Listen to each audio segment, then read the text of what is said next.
Hi, everybody. I'm Sherry Anderson. This is a webinar called Ripening Time on Conscious Aging. Welcome. I took this title of Ripening Time from my recent book, and it's really about living in this amazing time of a new old age, the newest old age in recorded history. And in our last webinar, we talked about what that meant and how, in a very profound sense, we're all beginners in this ripening time of conscious aging, what's possible for us. So I'm going to go on from where we were last week. And last week we turned to see what keeps us turned away from the really fascinating topic and exploration of where we are now.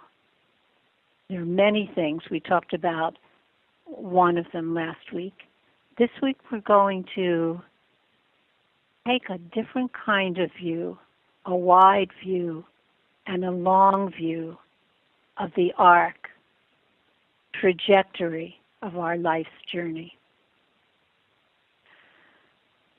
But first, before we go into that, I want to thank the Guest House Retreat and Conference Center for sponsoring this talk and for creating opportunities like this for transformational learning. I also want you to know that their tech whiz and our great help, Charlie, is going to help us all negotiate this webinar. Let's begin.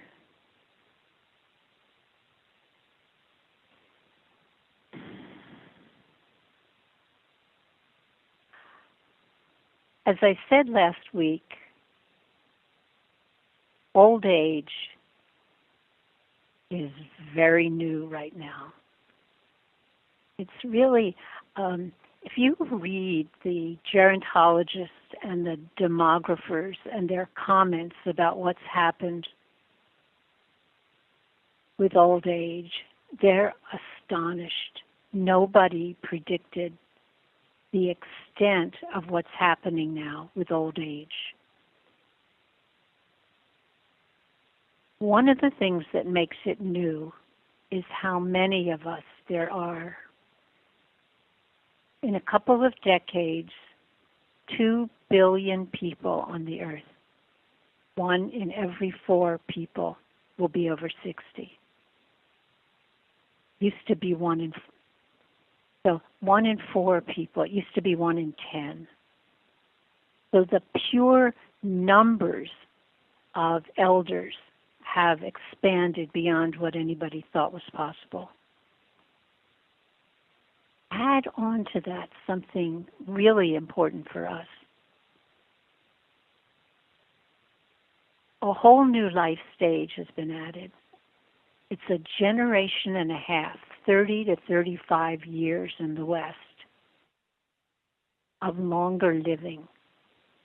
And that's not just at the end of life. It's like it's a third stage of life inserted right after middle age.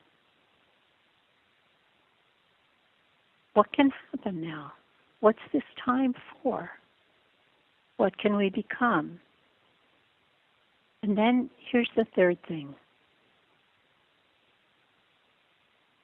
With this longer life and these orders of magnitude more elders, we are healthier, more educated, and safer than we've ever been before. Not everybody, certainly not everybody.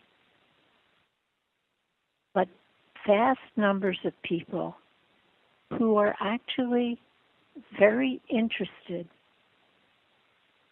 in understanding what their life is, in being conscious, in knowing what the meaning is of where we are now. So we explored a lot about that last week and what that meant. But today I want to talk about a different angle. So old age is new. And it's also, of course, old. Old age is old, meaning in order to be old, you have to live a long life, have a lot of life experience. I know this seems obvious, but let me just make a point here.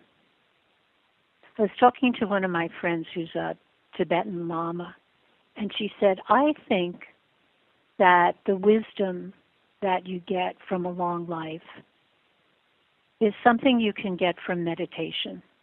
You just meditate very deeply, and you really see the reality that underlies everything. And I disagreed. I don't think that's true.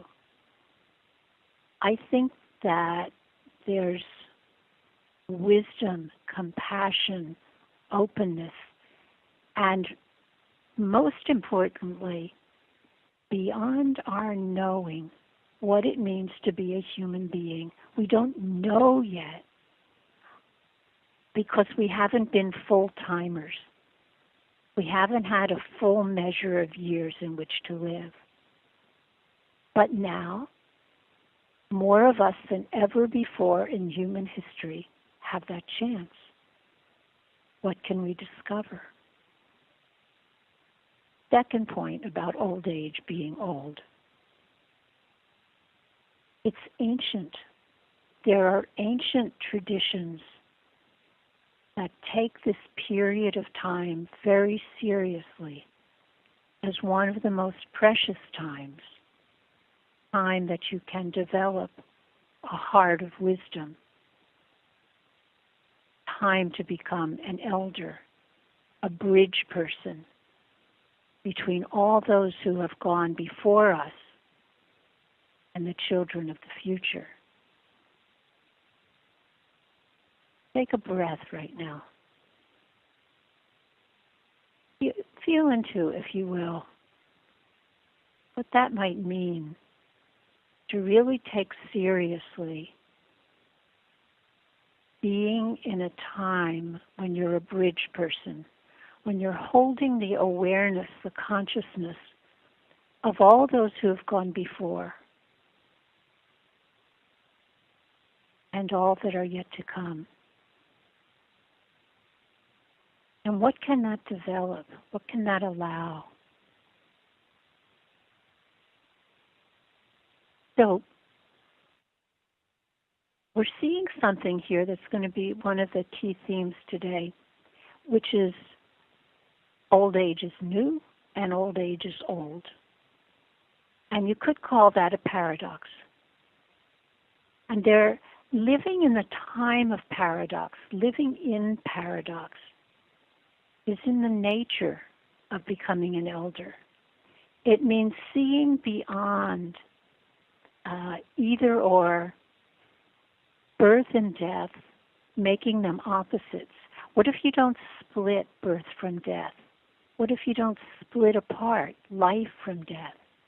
What if you don't assume that birth and death are opposites? What could you know? What could you be open to?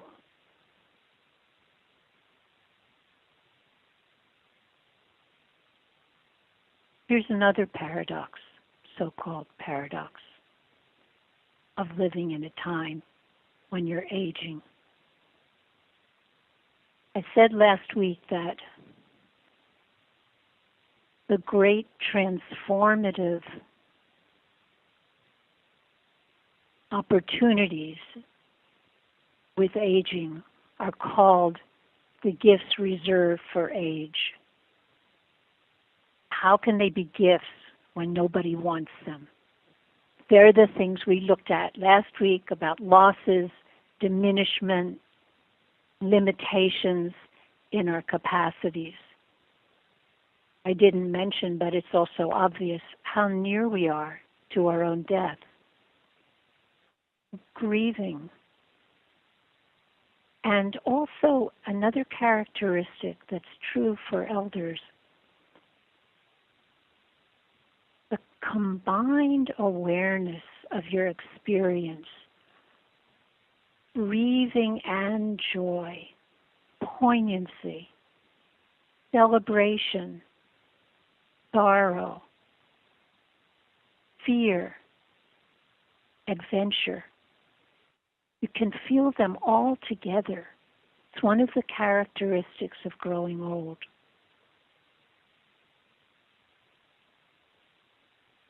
So, paradox is an interesting word because it comes from the perspective of linear, concrete, conventional reality.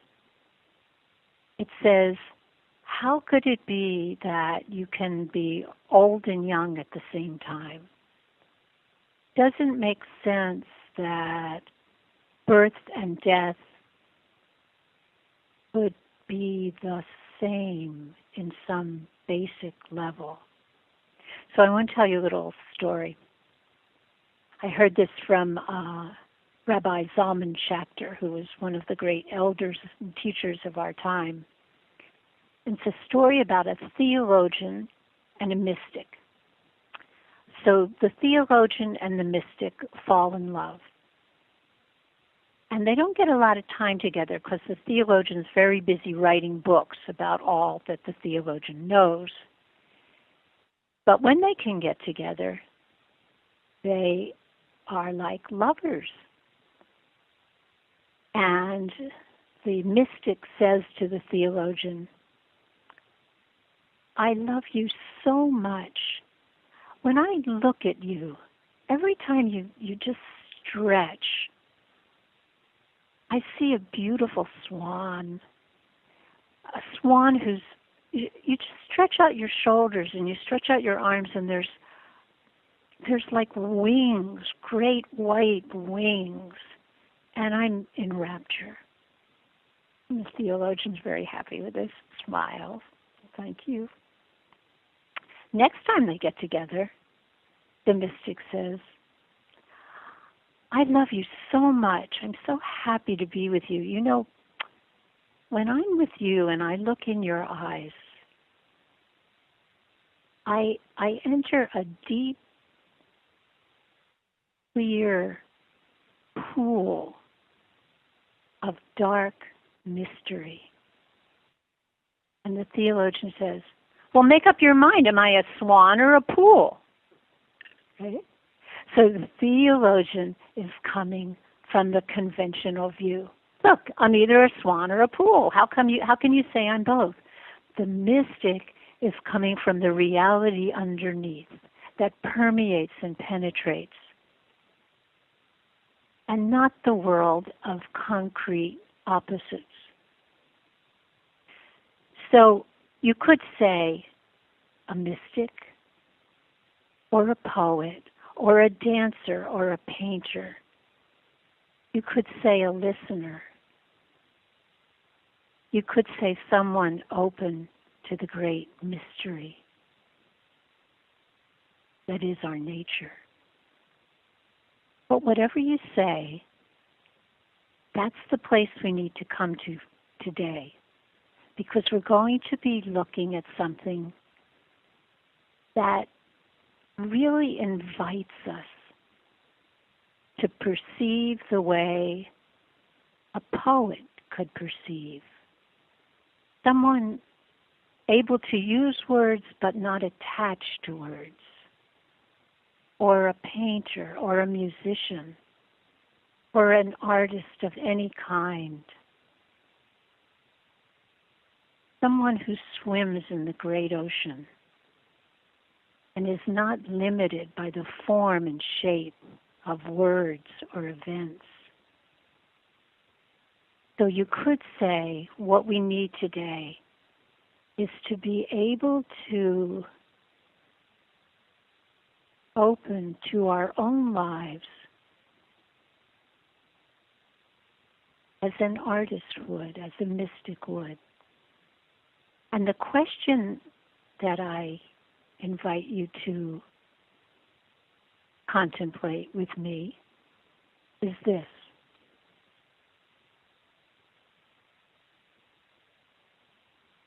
take a long view, take a wide view,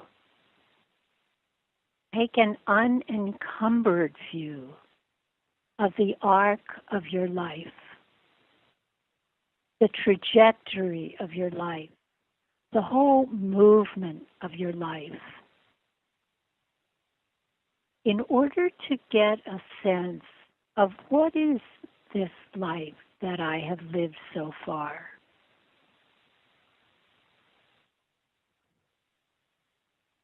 Begin with a line or two from Wordsworth. Our birth is but a sleep and a beginning. The soul that travels with us, our life star, has elsewhere had its beginning and travels from afar. And the piece I want to pull out for us from that is the sense of our life star and the sense of where do we truly come from?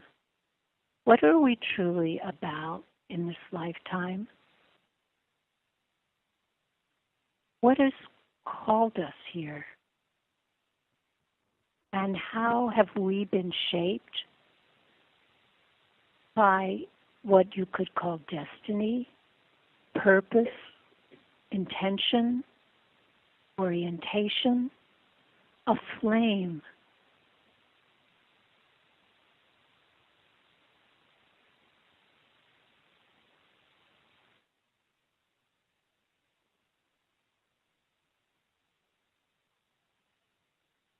So for the next little while, I'll ask you some questions to evoke what might come to you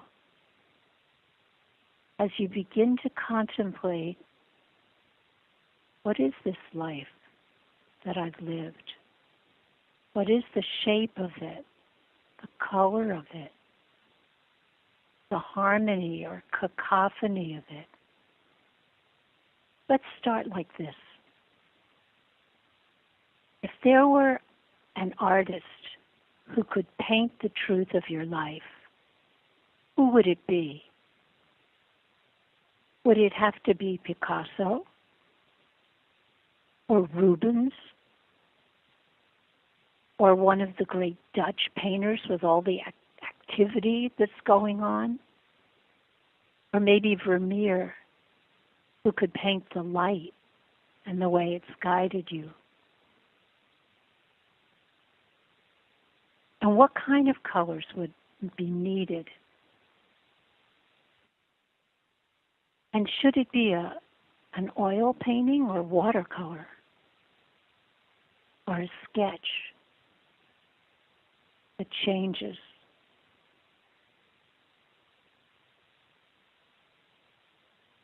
And if there were a musical instrument that could play the notes that you've lived and capture the undertones and the silences, what kind of instrument would you need? Or maybe it would have to be an orchestra or a jazz band, improvising, always fresh, always new. Maybe it would be scratchy.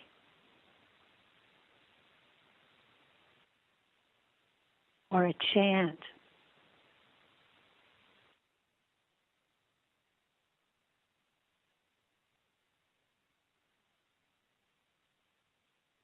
And what if it were a fragrance, this life you've lived? What kind of fragrances would there be? Vanilla, orange blossoms, maybe some shit in there.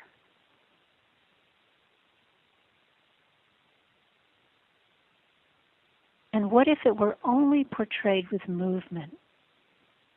What kind of movement would your life be?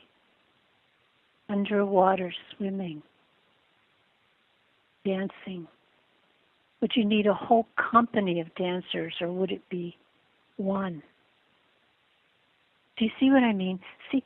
Just to start to engage the modalities, the sensory modalities, the subtle modalities of knowing, to feel into underneath the categories. So one thing that we'll need to enter into the questions of the trajectory of our life's path, how it's been and what it's been, is to recognize the limitations of the models, templates, archetypes, guiding stories that we've taken in.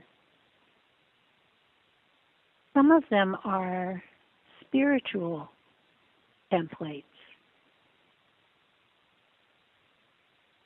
I know what a valuable life is. It looks like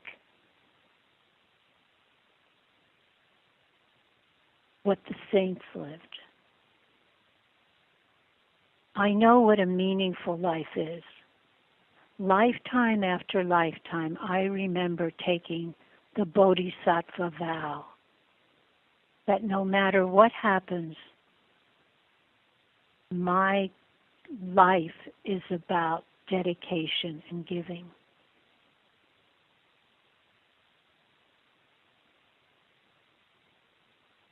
Life is about ascending a mountain, like John of the Cross and the ascent of Mount Carmel. There's stages, and each stage there's more development, more refinement, more purification, more understanding. And at some point you get to the top of the mountain. So those are a couple of varieties. Then you can add on the psychologists and the gerontologists and the people who study human development. They have staircases. They have stages of life development. Erik Erikson, George Valent. So in order to develop, you need to go through this stage in your 20s, and then in your 30s you go through that stage, and then in your 40s and 50s probably the next stage, and by your 80s you should have reached a different stage. Developmental passages. In our Western culture, we're very interested in developmental passages, beliefs about the staircase. That does tend to be a rather patriarchal view. There's also a feminist view. The feminist view by people like Carol Gilligan talk about ripples, spirals, encompassing experiences, but there's still built in some belief about a certain kind of progress that's made. But compare that to a culture like the ancient cultures that saw things in cycles of gestation, cycles of being born, or cycles of dying. Springtime, summer, fall, winter, the necessity of the quiet times and the dark times. If you could see things as cycles, then you might see your life quite differently. If you didn't always have to have some kind of ascent. So we all have these models, templates, probably have shreds of them, pieces of them, wired together somewhere. And probably unconsciously as well as consciously, we use them to evaluate our life. That's a poem for you. But what if we didn't?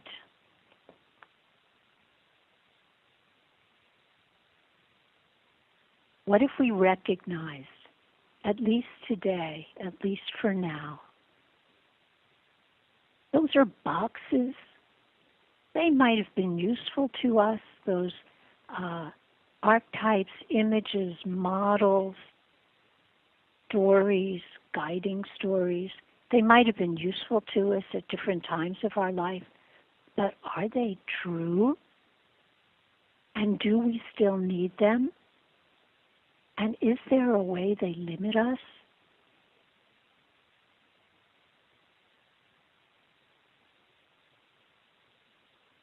I'll give you one example. Let's say you're somebody who was engaged with a Buddhist aspiration of a bodhisattva, of being one who hears the cries of the world, and that your life is really dedicated to being of benefit and not thinking of yourself. You can have that aspiration from a deeply perspective.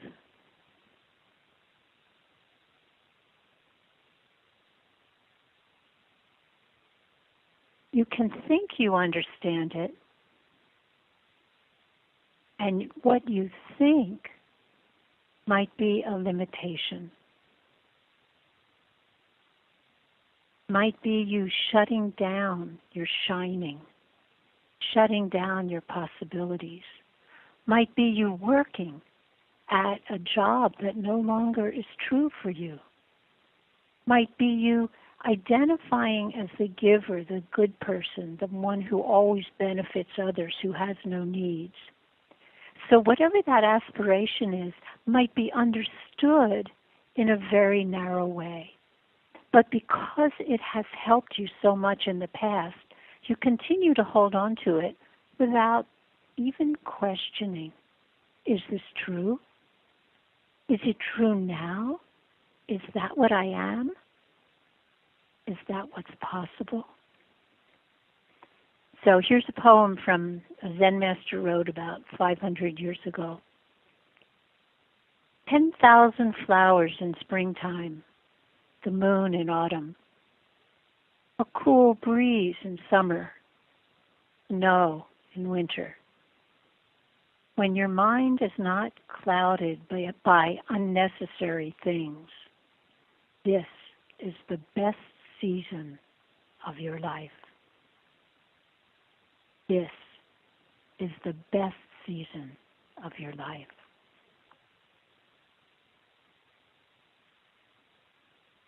So, I'd like to invite you to contemplate the trajectory of your life in any way you want,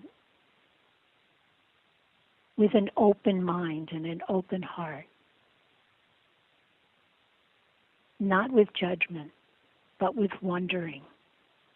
To let images and impressions come up for you. To feel into the movement of it, the shape of it. Was there a sense of a one-pointed direction through the whole of your life? Or did it seem like you were a phoenix? You would rise and shine in a certain way and then kind of let go of that and go into a time of darkness and deep not knowing and even depression. And then something else would develop. And you'd rise and your wings would wide open and something new would manifest. And then that would be done. Maybe it's like that. So see if it's possible to kind of feel into what the shape of things feel like over the years. And what was true for you. And what guided you. And does that still guide you? Or is it different now? Or has there been a sense of a certain direction and then stop or break or stuck or not knowing. A quote I'd like to read, see if I can find it.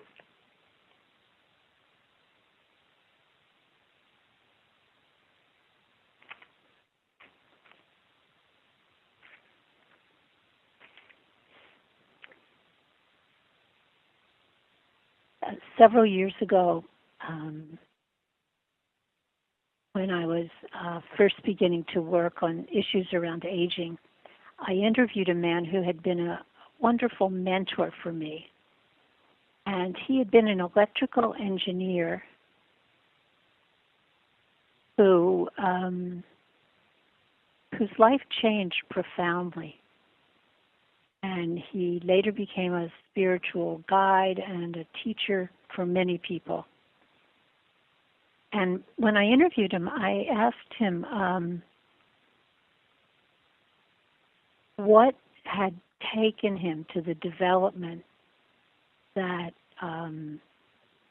that seemed to be evident to so many people who were around him. And he said, well, there were two things. One was a willingness to feel my emotions, which didn't happen until he was 40. And then something happened, and he didn't tell me what it was, when he was in his early 50s. And he said, I realized that I was going to be a short timer, that my life was not going to be very long. And I went into a deep depression. When I came out of that depression, I decided not to stay with what was going to die, but to put my investment in what would endure. So he turned his life around completely after this period of depression. It was very important. It was a great dark place of wisdom for him. So maybe you'll see something like that. Or maybe you'll see that all that mattered for you, the direction of your life, the great intention that you put into that direction, is complete now. There's something that feels like a completion to you. And then what? So here's a poem from D.H. Lawrence. Not I, but the wind that blows through me. A fine wind is blowing a new direction of time. If only I let it bear me, carry me, if only it carry me. If only I am sensitive, subtle, oh, delicate, a winged gift.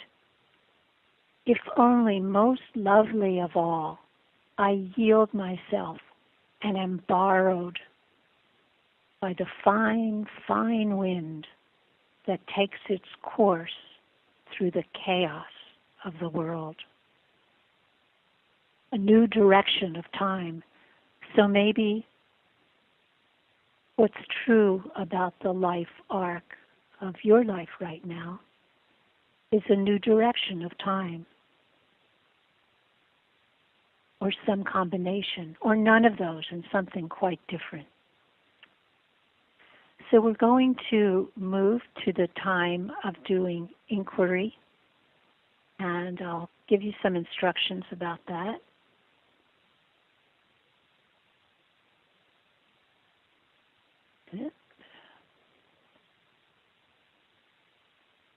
So, as you remember last time, in a few minutes you're going to be paired with an inquiry partner.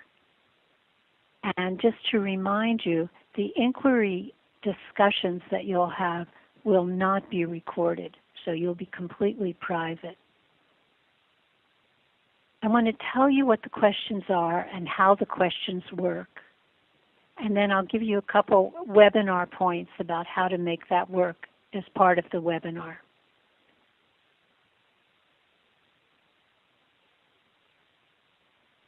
The first question, which we'll put up on the screen in a few minutes, is going to be an inquiry in which one person reflects on the question and the other listens. The listener listens without any comments or help at all. And then at the end of the period, you'll switch places and the other person will do the inquiry. So it will be a monologue inquiry. And the role of the listener is simply to be as present as you can be in your own experience. The second question, which I'll give you in a few minutes, is a repeating question of the sort we did last time, where one person asks the other person a question over and over again.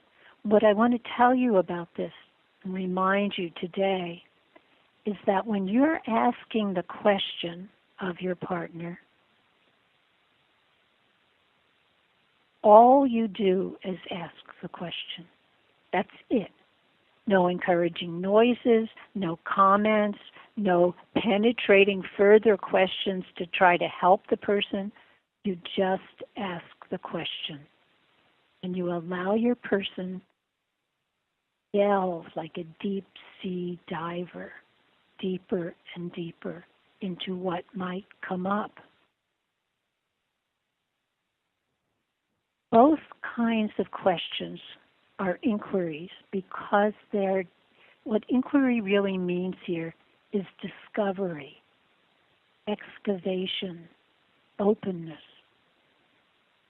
So you want to let yourself be surprised by what you say. You want to let yourself be open to not knowing, to the depth level of the wisdom and the truth that might come from you.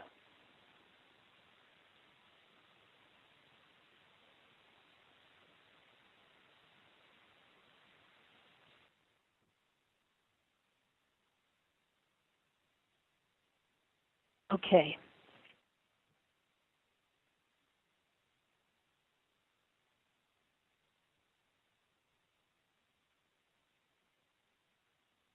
I think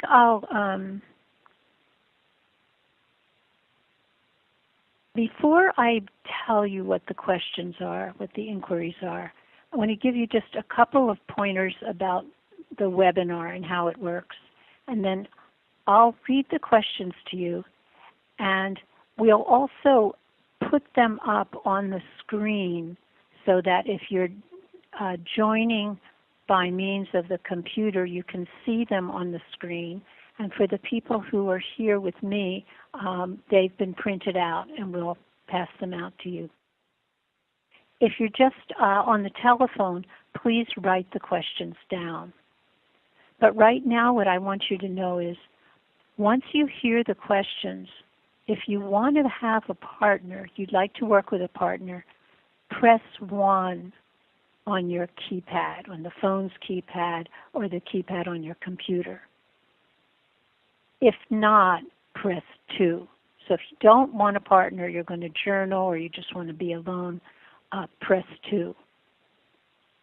Only press the button once or you'll confuse things. If you're using a smartphone or some other kind of service, you can bring up your keypad by just clicking on the keypad button. So just to review, if you want to have a partner, press 1. If you don't want a partner, press 2. And just do that once. Okay, so I'll read you the questions and I'll say a bit more about them.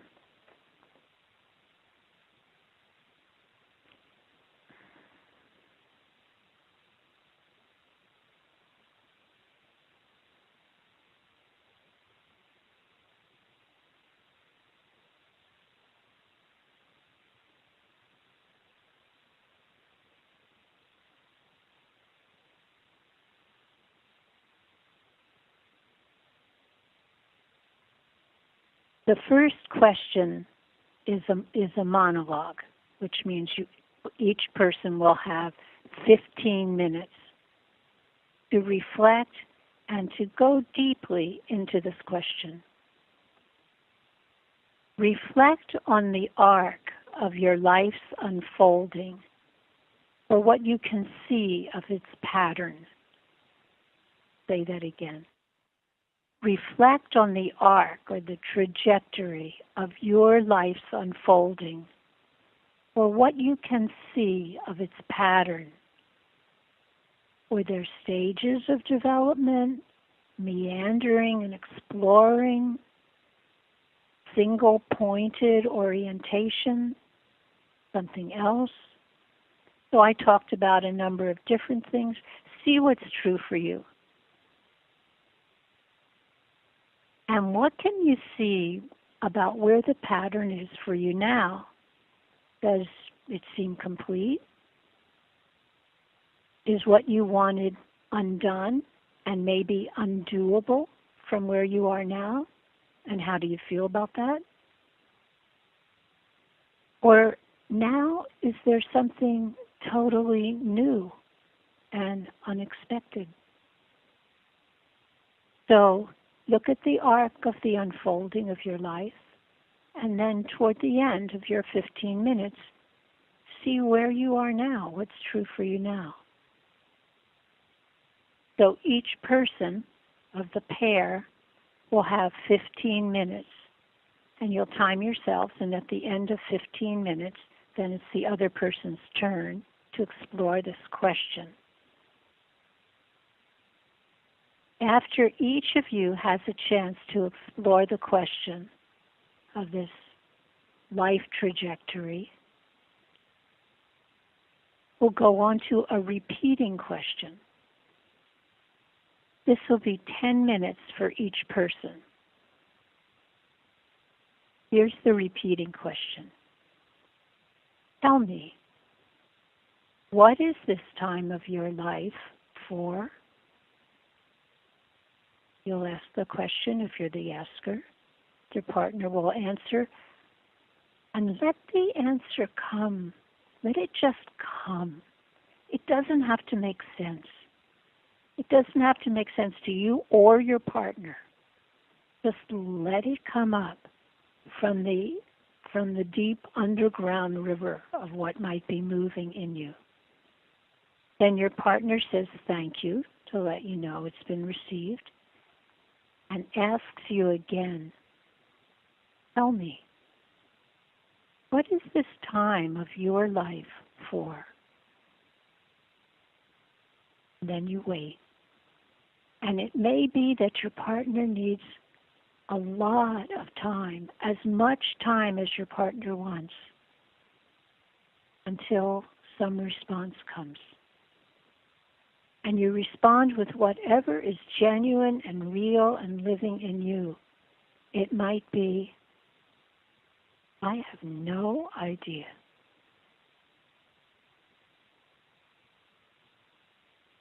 Then the person asking the question waits a little more, goes, thank you. Now the person might say, ask me again. Or might say, wait, I want more time. You just do what the one who's responding asks for. So that's 10 minutes each question, and then at the end of each person, so at the end of 10 minutes, then the one who was asking becomes the one who responds. So that'll be a total of 20 minutes. And then at the end of that 20 minutes, take 10 more minutes for a discussion. Discuss what you experienced and understood in exploring these questions. How are you feeling? What are you noticing now? What did you see? So that's just a free discussion, and you talk together for 10 minutes.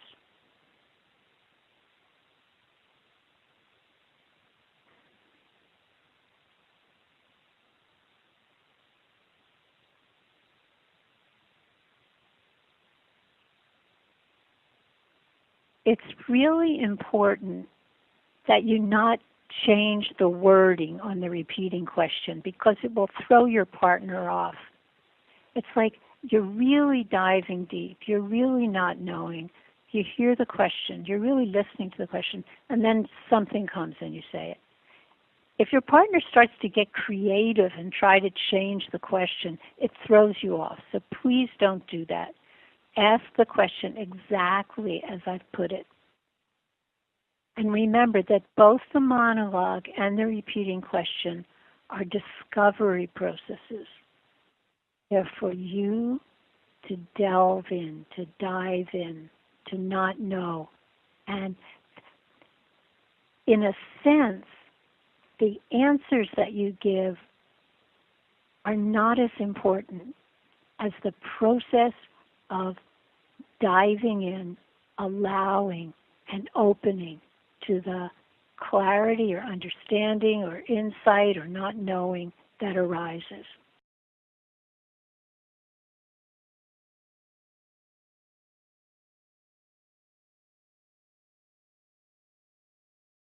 Welcome back, everybody.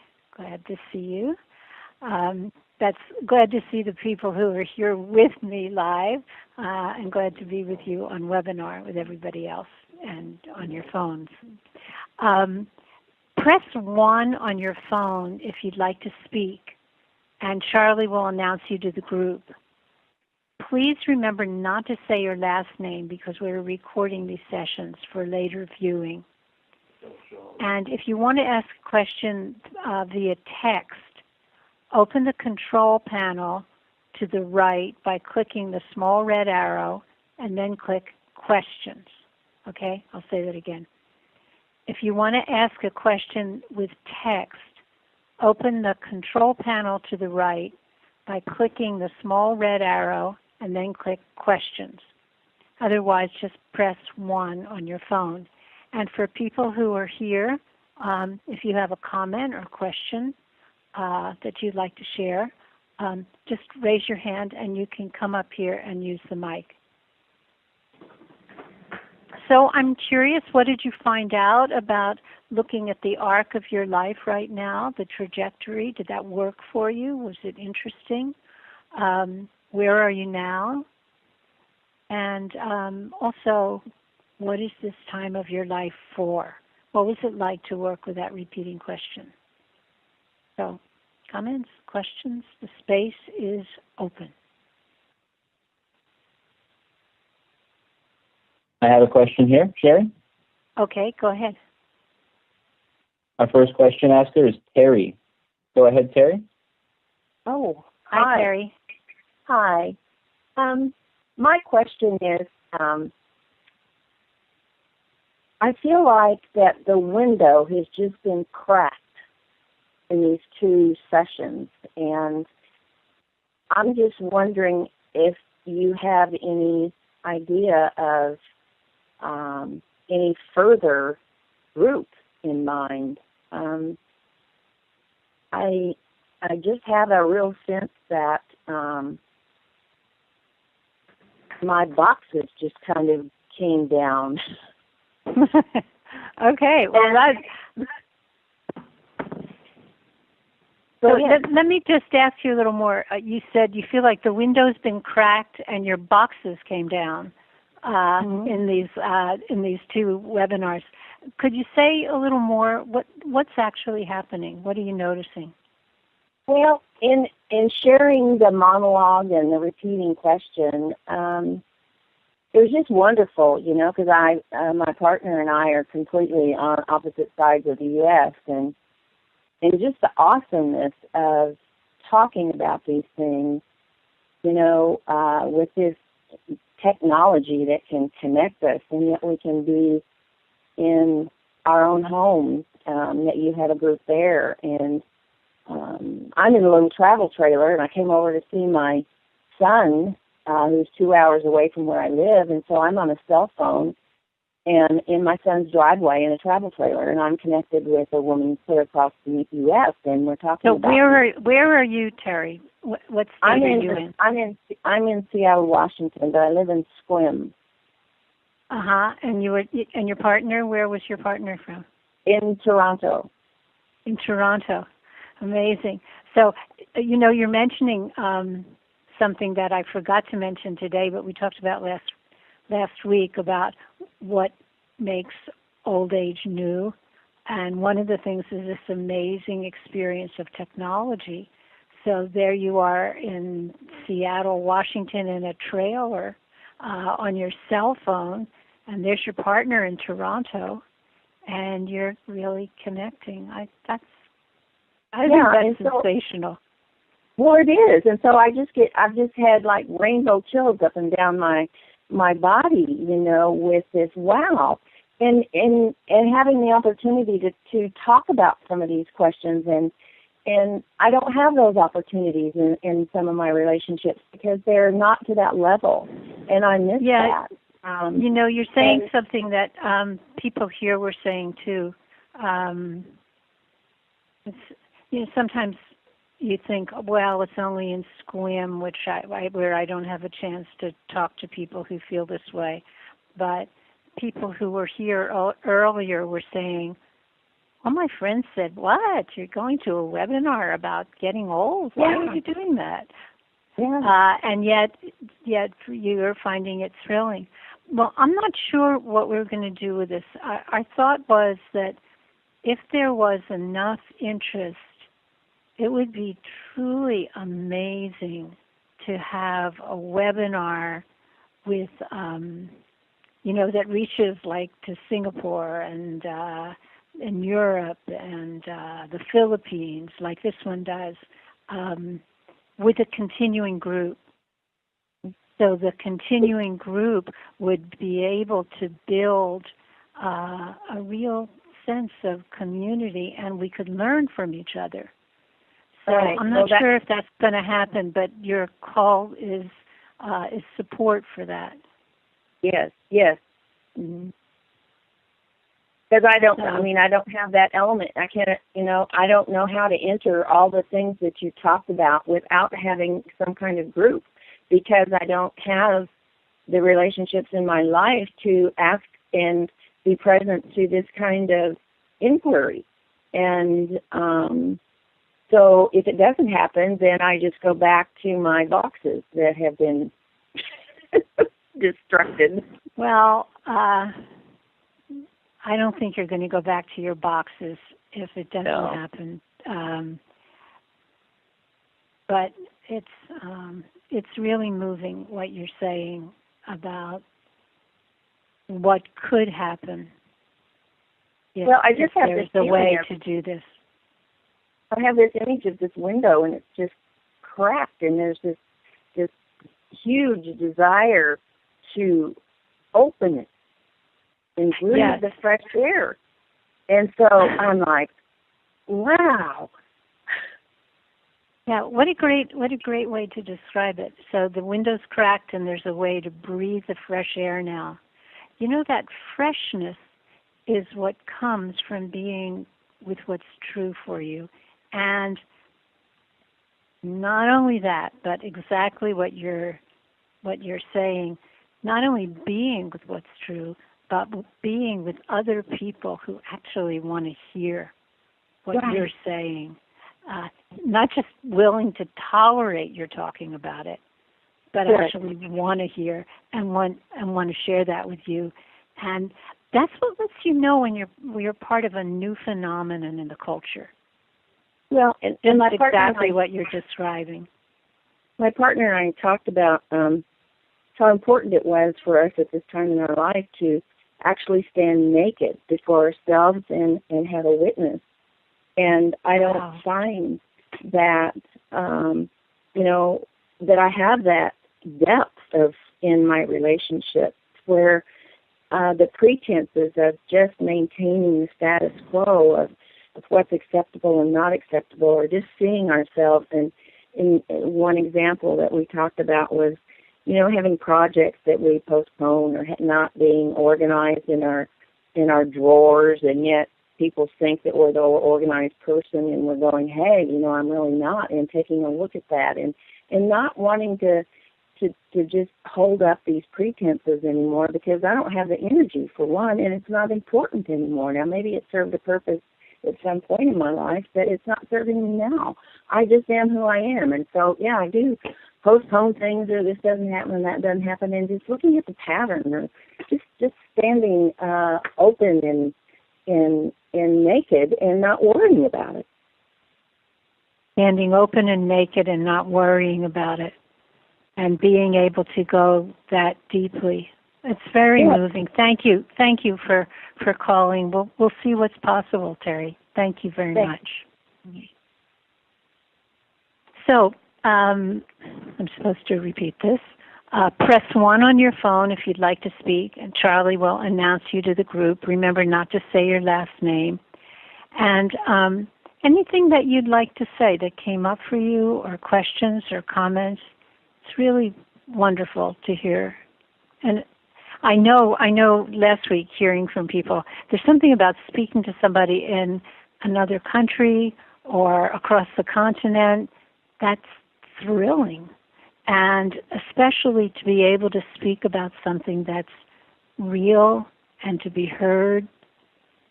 That's an amazing sense of what's possible for us now.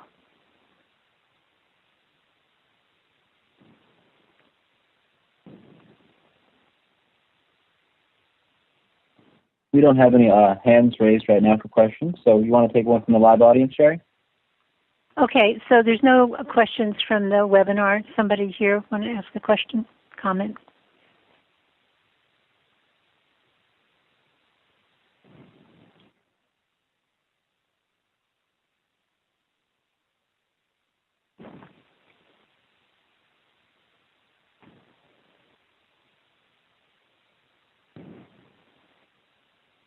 Okay, somebody's coming. Why don't you come over here? Are you okay to be on the screen, or would you rather not? You don't care? Okay, good. I'll share the screen with you. So this is Barbara.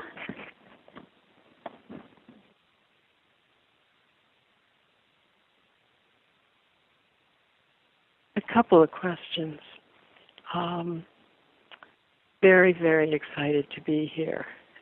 Something tremendous has opened up for me in my 53-year-long marriage partnership in the last week. So if there were a continuing group, that would be fabulous. So what's coming up as we did the repeating question? Often I have an idea of, oh, this is new in my life, and this wants to develop in my life. And what I came to so much today was an absolute not knowing, and just a curiosity that I don't usually, I can practice not knowing and curiosity, but actually in my life, real curiosity. And with that tremendous excitement and tremendous possibility. On the other hand, yesterday, walking, and this happens, there was a woman walking down the street who was just mumbling to herself and talking to herself and saying, oh my goodness, how is there this incredible possibility in this new if I'm finding myself walking down the street mumbling and talking to myself. Or then another image was yesterday again, a caretaker helping a man who could barely get from his wheelchair into the car. And again, that kind of image. So I'm asking the question of the possibilities and the excitement of the new, and who knows, without a certain consciousness, what is possible. And then can we let go of even that and just be curious about, mumbling on the street? That's my question. Yeah. Thank you.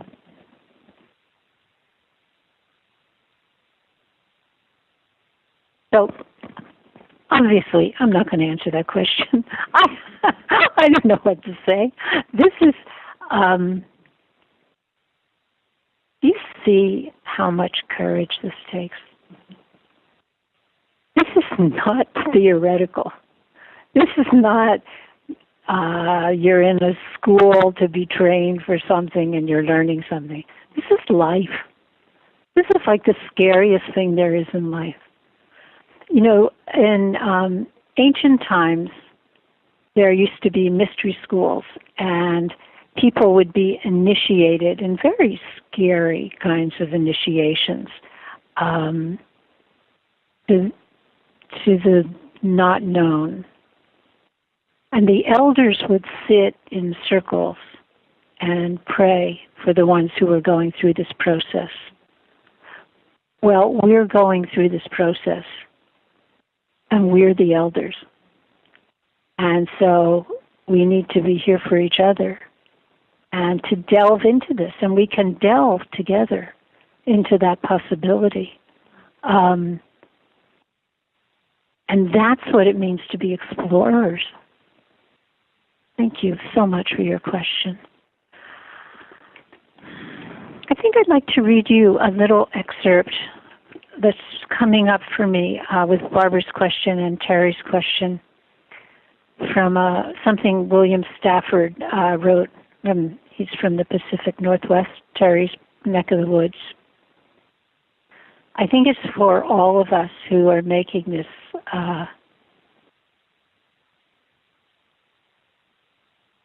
profound practice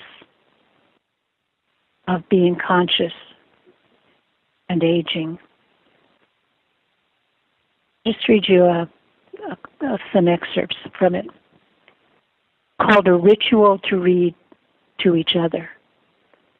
If you don't know the kind of person I am, and I don't know the kind of person you are, a pattern that others made may prevail in the world, and following the wrong God home, we may miss our star. We'll miss our life trajectory. We'll miss our sense of our flame for what really matters. And toward the end he says, and so I appeal to a voice, to something shadowy, a remote, important region in all of us. Though we could fool each other, we should consider. For it is important that awake people be awake, or a breaking line may discourage them back to sleep. The signals we give should be clear. The darkness around us is deep. I was with a friend a little while ago, and she had decided to drop out of a group that we were part of. And she told me why. And the reason was that she wanted to just not do anymore. She wanted to just be with her new puppy, be with sitting by the pond, be with taking a walk with her husband. And she didn't say that to the people on the committee. She didn't tell them. Yeah, I forget what she said, something about other commitments. And everybody went, oh yes, of course, other commitments. We understand. And I said to her afterward, why didn't you tell them what you wanted? And she said, it was too vulnerable, and I don't think they'd understand. She's been a mover and a shaker all her life, a very important person on the committee and in the organization that we're part of. So she didn't tell them. And of course we understand that. But that line for me in Stafford's poem when he says, the darkness around us is deep. It's important for awake people to be awake. I think that's why we really need each other. in these explorations. So just have a few minutes left.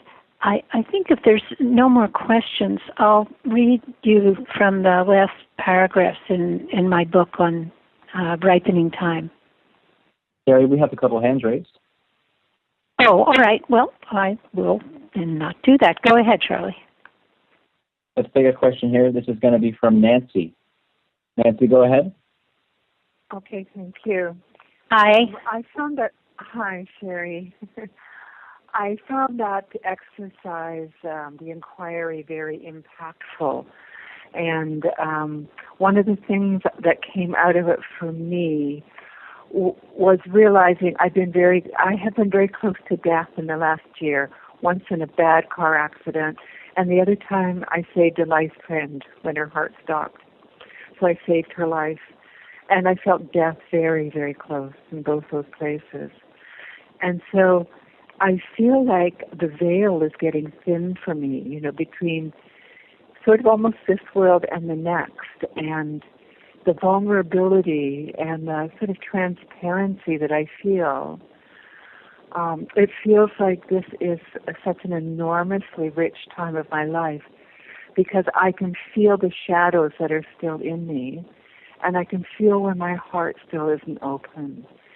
And it feels like, there's some expression. It feels like I've got a big fire pushing behind me to actually do that work and to share it with my friends and my companions on this journey. Oh. Yes, to come so close to death twice in the last year and to feel this fire that's burning inside you. But I think you might be misconstruing what's needed when you say, your heart isn't open enough yet.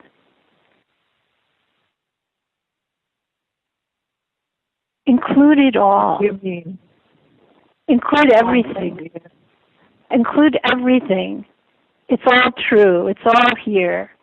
The heart that's, not purified enough, that's not open enough, that's, the ego that keeps showing up and knocking on the door. It's all here.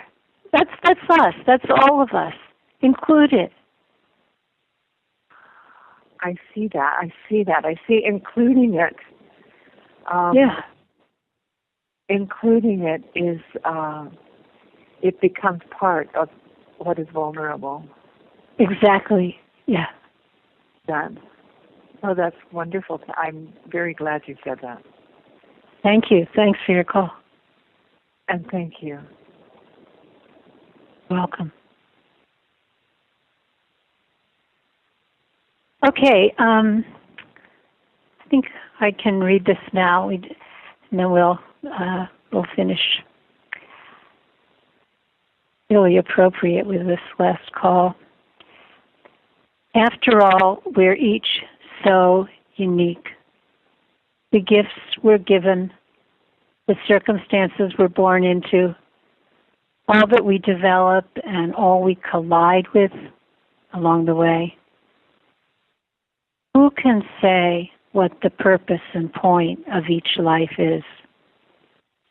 And who can claim that each lifetime has only a single harvest or fruition, and not seasons of ripening and seasons of lying fallow, each one growing out of and enriching the other?